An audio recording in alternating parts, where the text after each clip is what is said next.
Oke, ketemu lagi kita di Beloy Creative Center. Kali ini merupakan lanjutan pembahasan sebelumnya tentang sistem reproduksi. Pada kali ini kita akan bahas tentang topik pembuahan, kehamilan, dan persalinan. Pembuahan atau fertilisasi itu dikenal sebagai penyatuan sperma dengan oosit sekunder untuk membentuk zigot, yaitu sel diploid dan kromosom yang berasal dari ayah dan ibu. Kemudian kehamilan atau dikenal sebagai istilah gestasi adalah perkembangan embrio menjadi janin hingga kelahiran bayi. Zigot membalas secara mitosis dengan cepat menjadi 2 sel, 4 sel, 8 sel, 16 sel, kemudian 32 sel yang dikenal dengan istilah morula. Kemudian morula tumbuh menjadi blastosit yang berisi cairan blastozoil.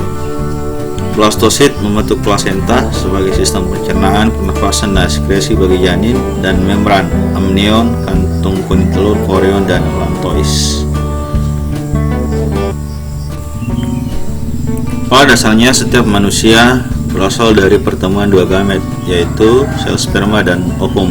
Pembentukan gamet merupakan tahapan pertama pada siklus hidup manusia.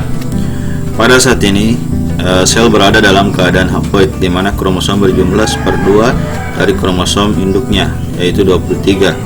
Haploid merupakan hasil pembelahan meiosis pertemuan dua gamet menghasilkan zigot yang merupakan fase awal tahapan diploid, di mana jumlah kromosom 2 kali dari kromosom haploid, yaitu sebanyak 46 atau 23 pasang. Selanjutnya tahapan siklus kedua dimulai dari zigot sampai manusia dewasa. Dalam bentuk multiseluler. Pada tahapan ini kromosom manusia berjumlah 46 atau 23 pasang. Selain dilakukan pertumbuhan, pada saat ini juga dibentuk sel gamet pada siklus hidup selanjutnya.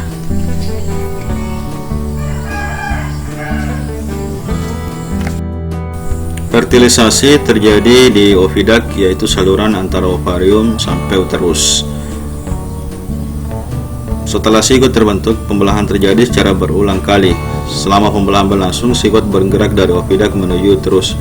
Pembelahan tetap dilakukan agar ketika sampai di uterus, zigot telah berubah menjadi embrio dan siap untuk menempel pada uterus. Hal ini merupakan tanda dimulainya dari kehamilan. Adapun kondisi embrio pada saat mengadakan implantasi pada uterus, yaitu sel-sel blastosit itu memiliki 3 lapisan jaringan dasar, yaitu jaringan ektoderm, di mana ektoderm ini berkembang menjadi sistem saraf, indera, kulit, dan kelenjar endokrin. Endoderm, saluran pencernaan dan pernafasan, dan mesoderm, sistem rangka, urinaria, dan sirkulasi, di mana mesoderm ini membentuk sistem tersebut, yaitu sistem rangka, urinari, sirkulasi, dan reproduksi. Kemudian semua sistem organ tubuh terbentuk setelah minggu ke-8 ya, minggu ke-8. Kemudian perkembangan janin selanjutnya yaitu diferensiasi organ-organ hingga siap untuk dilahirkan. Pada gambar tersebut kita bisa lihat bagaimana perubahan ukuran daripada embrio pasca terjadinya implantasi pada uterus. Pasca implantasi pada saat berada di uterus. Kemudian setelah nanti embrio berkembang, itu kemudian akan mengalami proses yang disebut dengan partus atau persalinan ya, persalinan. Persalinan ini ada beberapa hal-hal yang terkait dengan persalinan, yaitu ada yang disebut dengan dilatasi serviks, itu serviks dipaksa melebar sebagai jalan lahir. Kemudian kelahiran bayi kemudian bergerak melalui leher rahim atau serviks dan kemudian menuju vagina, dibantu kontraksi otot perut secara sengaja oleh ibu. Kemudian kelahiran plasenta terjadi segera setelah kelahiran bayi, di mana plasenta seperti kita lihat ini itu merupakan jalur penghubung antara ibu dan bayi ya, ibu dan bayi. Plasenta ini inilah yang kemudian sebagai jalur penghubung nutrisi yang dialirkan dari sel ibu menuju ke sel bayi ya.